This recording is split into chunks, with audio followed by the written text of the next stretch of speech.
పెమ్మసాని చంద్రశేఖర్ గెలుస్తాడని జనం అందరు చెప్పలేదా? మేము చెప్పటం కాదు, మేము చెప్తే జనం టాక్ ఎట్టుంది. ఇప్పుడు పెమ్మసాని చంద్రశేఖర్ ఎందుకు గెలవడు? అంతలా గాలిలో కూడా గల్లా చేసి క్రాస్ ఓటింగ్ పడింది. మరి 4,000 ఓట్లు తట్టట్టు గెలిచాడు.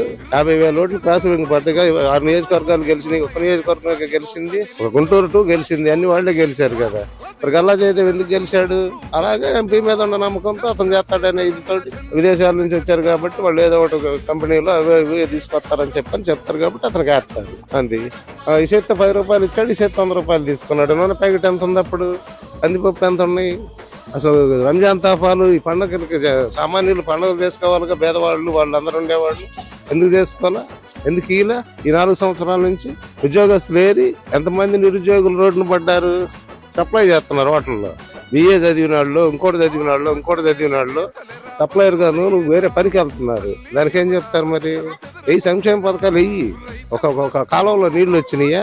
అల్లాడుతున్నారు జనం. ఈ చుట్టుపక్కల రోడ్ల మండలంలో, కన్నిపాడు చెరుకురు మండలంలో నీళ్లు లేక అల్లాడుతున్నారు. చెరువుల్లో నీళ్లు లేక. జాగ్రత్తగా ఆలోచించి ఆర్డర్ చేస్తారు. ఎంత మెజార్టీ గెలిస్తే చాలు కదా. ఎంత మెజార్టీ వస్తేనే జనం ఎక్కువ ఉన్నట్ట. ఒక ఓటుతో గెలిచినట్టే అందరికీ ఎంపీ అప్పుడు ఆయన. మీకు మాకు అందరికి కూడా. మరి అట్టేటప్పుడు గలా చేయదు. మరి 4 మూడులు కదా దత్తత తీసుకున్నాడు. దేనికి తీసుకున్నాడు? ఆయన సొంత జిల్లానా ఇది? సొంత ఊరా? సొంత తల్లిదండ్రులు కన్నూరా? ఏం కాదు కదా. అలా ఉంటుంది.